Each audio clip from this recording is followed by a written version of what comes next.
एका शेतकऱ्याचा मुलगा बनला 100 शोरूमचा मालक। नमस्कार, मी किरण लांबाते आणि तुम्ही बघताय 21 दिवस 21 मराठी डिजिटल उद्योजक या सिरीजचा भाग 3।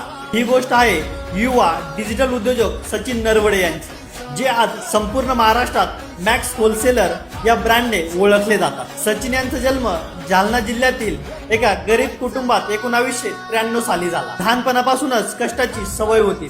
ते शाळा करत करत पेपर वाटायचं काम करायचे। पुढे काम करण्यासाठी ते पुण्यात आले, कारण स्वप्न मोठं होतं। सुरुवातीला त्यांनी कॉल सेंटर मध्ये जॉब केला आणि त्यानंतर त्यांनी पुण्यातील मॉलमध्ये सेल्समॅन म्हणूनही 2 वर्ष जॉब। पण मनात मात्र ठाम होतं, आपला स्वतःचा मोठा व्यवसाय असायला हवा। आणि त्यांनी मित्रासोबत पहिला हॉटेल व्यवसाय सुरू केला, पण यामध्ये त्यांना अपयश आलं। म्हणून न थांबता 2018 मध्ये त्यांनी आईचे दागिने गहाण ठेवून मॅक्स नावाने पुण्यामध्ये फुटवेअरचं छोटंसं दुकान चालू। त्यातच त्यांनी सोशल मीडियाचा वापर करून लोकांपर्यंत पोहोचायला सुरुवात केली आणि त्यांचा हा व्यवसाय खूप वेगाने वाढला आणि त्यांनी हळूहळू कपड्याच्या व्यवसायाची पण सुरुवात केली। मित्रांनो, आज ते स्वतः कपड्याचे मॅन्युफॅक्चरिंग करत असून त्यांचा माल संपूर्ण महाराष्ट्रातील अनेक छोट्या मोठ्या दुकानदारांना पोहोचवला जातो। आज सचिन यांचा मॅक्स होलसेलर हा ब्रँड सोशल मीडियावर प्रचंड लोकप्रिय झाला आहे आणि हे सगळं शक्य झालं डिजिटल ब्रँडिंग आणि स्ट्रॅटेजीमुळे। आज सचिन हे कपड्याच्या व्यवसायाबरोबर मॅक्स अर्बन